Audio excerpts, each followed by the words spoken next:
Thank you very much for joining me on the Job Scam Report podcast. If you're listening to the podcast and you want to see the video, go to YouTube and put in Mark Anthony Dyson or put in the Job Scam Report, and it should appear.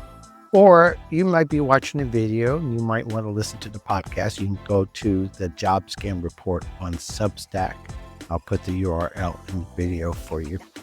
On today's short video, we'll explore the need to take more significant actions to fight job scams.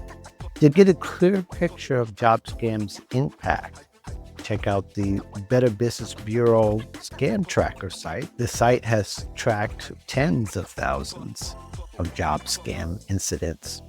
I also reviewed my email list to see who's reading my articles and perhaps get an idea of who's sharing it and who's engaging the content. Of course, I hear from people on LinkedIn and through email. I noticed that many of my subscribers are government employees. In fact, they're the ones who share the content the most.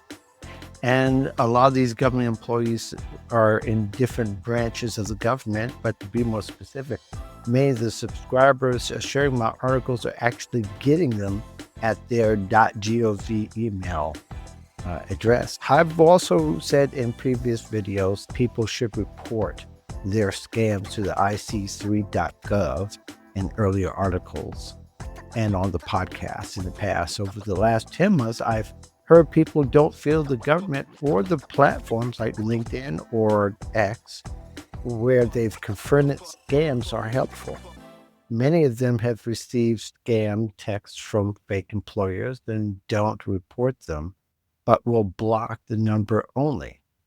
But that's not to say many of them, I don't know how many of them has actually pressed on the link or have downloaded PDF, and that's where a lot of the spyware and malware comes in. But if you've been a victim of a job scam, there might be more value reporting it and then doing diligence. These reasons don't include being approached on social media. I realize scammers infest all platforms, and frankly, the platforms can't keep up with the overwhelming request. And yeah, we can argue they also have other interests as well that's keeping them to blocking a lot of the accounts, especially when it includes companies and individuals with paid accounts. But if you're a government employee, if you have insight into the government and what the government's thinking, please comment on YouTube or Substack or LinkedIn.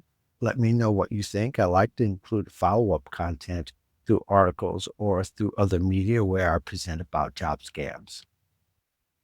The government can gather resources to investigate the financial fraud involved in these scams. I'm trying to avoid the deep hole this issue entails, but if you should know, the FTC, which is the Federal Trade Commission, and the BBB, the Better Business Bureau, are engaged in reporting, prosecuting fake employers and recruiters. While getting your cash is the short-term gain for scammers, they play the long game. They get your personal information of imposter fraud crimes in your name. If you're a victim, you may not get your cash back by reporting it to the government entities, but you can help prevent further damage to your reputation and to your name, so it won't be besmirched by bad actors and their schemes. Identity theft is the ultimate game of scammers. Scammers use social engineering to hack humans instead of technology or computers. They likely have a lot of information about us before they contact us. In fact, it has been noted that some experts feel like they have about 90% of the information already on us. And by responding to these scams, we are actually confirming that they have the right person. But if you don't respond to any of their communication, it will also save time and money and pause their efforts to steal your personal information, though others will try. We just can't make it any easier for them. Please don't respond to these texts saying that you're perfect for a job and they have, or click on a link that they sent you or consent to opt in to receive it. Instead, report the communication and block number or email. Cybersecurity risks are a significant concern, not just for the victim, but also for the entity. Over the years, I've observed people use their work email for personal purposes. Most companies have policies prohibiting internet use, but to no avail, people continue to use it for personal use. When an email comes to a worker with an attachment such as a PDF link or a link to open at a website, it gets opened only to be affected by a malware, spyware. The computer and possibly the entire entity's network are infected, exposing personal information and the company's proprietary properties. Lost trust in hiring platforms is a thing, and many people have experienced applying for fake and ghost jobs. Not only are people exhausted by the non-responses from applying, but also the inundation of fake job offers and interview requests through WhatsApp or Zoom. Not only people are exhausted by the non-responses from applying, but also the inundation of fake job offers and interview requests to WhatsApp or Zoom. The phony job ads look close to the actual company site, not the company site if you look a little bit deeper, but the link to apply often leads to a site for malware or spyware. The link to apply often leads to a site only to get malware or a spyware installed on your computer if you download any of their information. Go through some actionable steps, some I've already mentioned here, and some of them that you can apply to your job search and for you to combat job scams. One is reporting it. IC3.gov is one that I mentioned. The FTC and the Better Business Bureau are also reporting. If you have done that, you still have done good. Don't respond to communication that you may receive that you didn't opt in.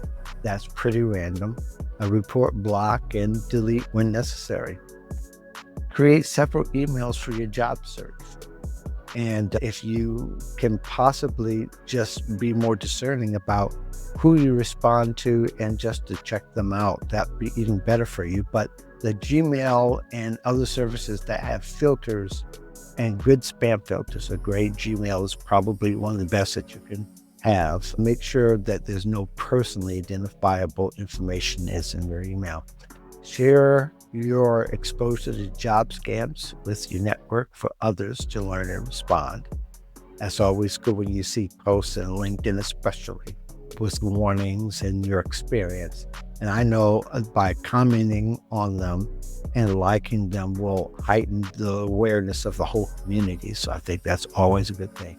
And also just grow your awareness and your knowledge about job scams. And that's why I created the Job Scam Report. We got a podcast with a crew. We try to do something every month or every month to 6 weeks as far as a LinkedIn Live. And then we have it up on the video or my video channel under Mark Anthony Dyson on YouTube. Or you can go to markanthonydyson.substack.com. It's coming along the year on May 13th, I think. It's one of the few job scam career sites that's just focused on job scams and helping you job search safely. I hope that this has been valuable to you, and I'm glad to have a resource that's pretty robust and not just in what we publish, but where we are and how people are sharing it and sharing it often. I thank you, and I hope you will job search strategically and safely.